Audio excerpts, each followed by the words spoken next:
ang daming talking points sa mga DDS ngayon eh. Sinasabi, abang-abang lang kayo Mm. sa 2028. Pag nanalo na si Sara Duterte, lagot lahat kayo. Parang mas tumataas yung Mm. level ng pananakot at kabastusan nila ngayon. At nararamdaman mo yan, tama? Exactly. Parang they're Mm. basically saying na nakakatakot si Sara Duterte. Dapat pa kami, talagang nakikita mo yung their karahasan sa utak nila. Kaya nga, Mm.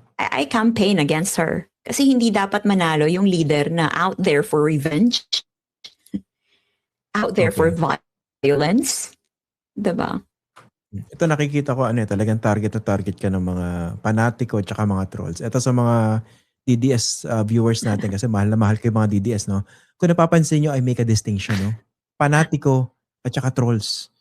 Hindi lahat kayo trolls. Yes. Iba sa inyo panatiko lang. Uh-uh. And sometimes it's worse. Totoo. Okay? I hope you know the difference, no? Yes. I'm talking about my DDS friends, no? Mm-mm. Marami tayong DDS viewers kasi rito. Okay. Okay. Ito, nakikita ko grabe Mhm. yung mga banat sa'yo recently, no? Ito to, I'll give you the opportunity Mm-mm. to correct this misimpression or distortion that they came up with Mhm. regarding your comment on Jensan. Ayan. Sige. Okay.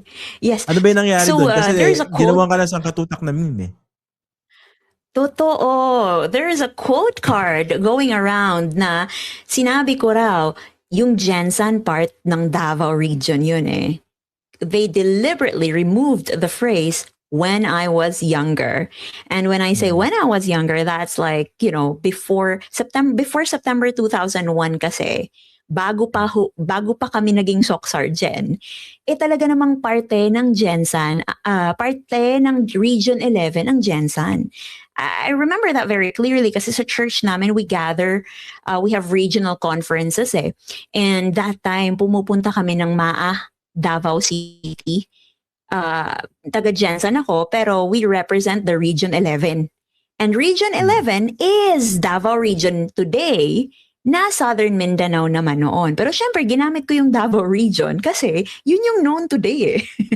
So, ayun, they dwell on that. And yun na yung kumalat. So, bahala sila dyan.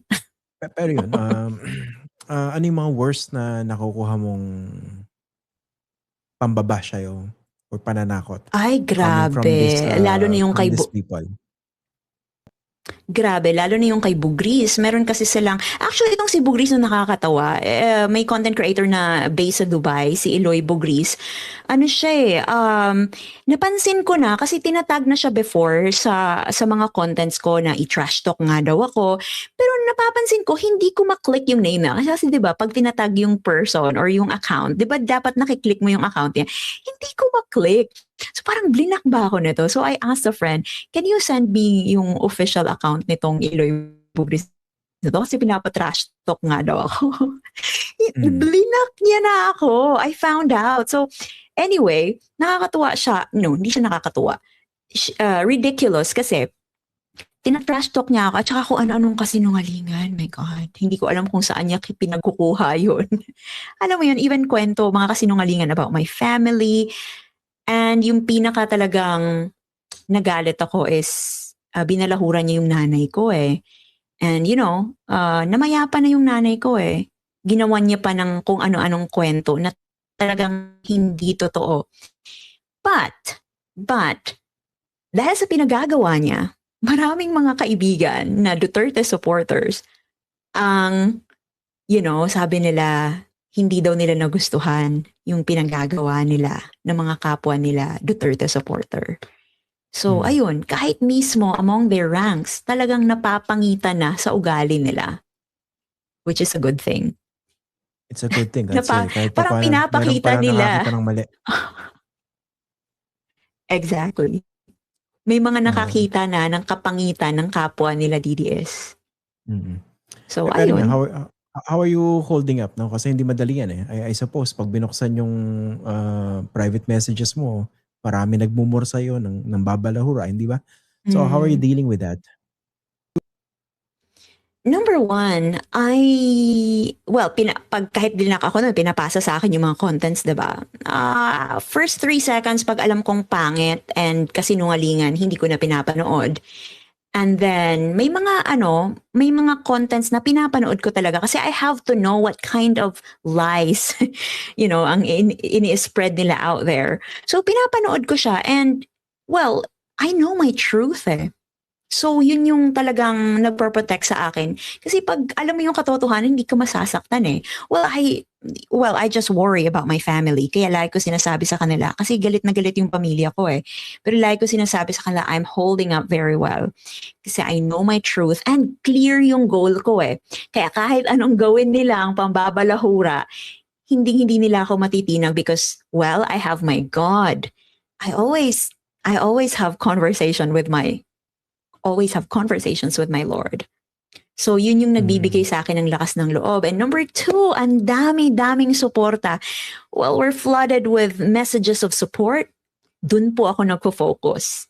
Yung mga tao na nagsasabi na yung mga gusto nilang sabihin ay nasasabi natin and it's so satisfying daw on their part. So, nai-encourage din sila na in their own little capacity, tumitindig na rin sila. Dun ako humuhugot talaga ng lakas na okay, we're doing something really meaningful. So, talagang hindi ako natitinag. Humuhugot ako ng lakas dun sa suporta na nakukuha natin.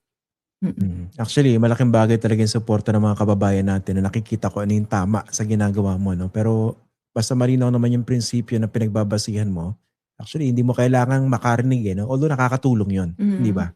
Basta alam mo tama yung ginagawa Exactly, mo. oo. Ito, isa sa mga nakita kong pinambabash sa'yo, yung totoo ba to? You challenge the Vice President to a debate? Yes. Actually, totoo yan. Pero, I've been challenged by, Ano ba yan? Can you clarify it? yes po. So, I've been challenged by the DDS vloggers like Tio Moreno, Alex Dastor, Joey DeViver, and iba pa. They challenged me first to debate with them. Well, I appreciate the invitation, pero let's be practical. Mag-isa lang ako and hindi efficient na, to go one by one in a debate sa kanila. If we're really serious, sa isip ko, if we're really serious about discussing the future of the country, the direction of our country, I'd rather bring the conversation to someone who actually holds power and is positioning herself for the presidency. And that's VP Sara. So, this isn't really about avoiding debate. This is about actually elevating it. So, instead of going through, multiple na intermediaries, why not go straight to the source? So, ayun. Para naman kasi sa akin, for me, the Filipino people deserve to hear clear, yung direktang answer sa mga key national issues from someone who actually positions herself, 'di ba? Nagpresenta siya na gusto niya maging presidente. So, why not? Kaso medyo So, if I ayun. may, medyo kinakabahan ako for you, Lovely, kung sakaling patulan ka ng Vice Presidente sa isang debate. Unang-una, bukod sa Vice Presidente yan, kitang-kita naman ng lahat na lamang siya sa talino. At talagang sobrang articulate yan. Oo nga. Di ba? So, Kinakabahan din ako medyo ilalampaso ka siguro, medyo ipapagpag ka niyan. Lalo walang script, yung wala kayong babasahin, wala kayong notes. Feeling ko dudurugin ka eh. Pero that's just me, no? I hope I'm wrong. Pero I think I'm not wrong. Yeah. Actually, natatakot din ako eh. Sana hindi niya patulan kasi feeling ko ilalampaso niya ako talaga kasi sobrang talino niya eh.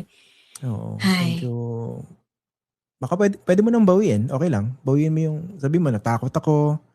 Okay lang. Okay po. Natakot po ako. Wag na po. Ayan, may insert kakata music, kayo. no? May kakata yung mga yung mga DDS. May ikakat na mga DDS. Natakot pala. Natakot. Ay, Diyos ko, Lord. Pero yan, anong tingin mo rito sa sa kinahinatnan ng diskurso publiko natin, no? So, natapos yung Duterte years 2016 to 2022, pero basically yung mga masasamang epekto nagre-reverberate pa rin, hindi ba? So sa ngayon, how would you assess the level of public discourse online that we're having given this deep polarization that we have? Actually, yun na nga. Since 2016 napapansin ko na yung diskurso natin online talagang drain level eh. Kung may mas bababa pa sa drain, yun na yun. You know, yung mga attacks against me at sa mga iba pang content creators na nagsispeak up against the Dutertes, what we're experiencing isn't random. Hindi siya basta lang parang nangyari lang. Ano siya eh, byproduct siya ng political climate na na-shape during the time of Rodrigo Duterte. The normalization of insulto, disinformation, and below the belt na attacks. These things didn't just happen. It was modeled, amplified, and even rewarded. So, ayun. Exactly. Nung tinanong nyo kanina, how am I holding up? You know, I've received a lot of criticisms, but this is exactly why I won't waver. And I remain unmoved. Kasi if we want to move forward bilang Pilipinas as a nation, kailangan nating wakasan yung culture of disrespect eh. And yung culture of disinformation that has taken root in our country. So, ayun, hindi pwedeng ganito na lang palagi. Nakakasuka. At some point, we have to raise the standard. How we speak, how we disagree, and how we hold each other accountable. Yun po.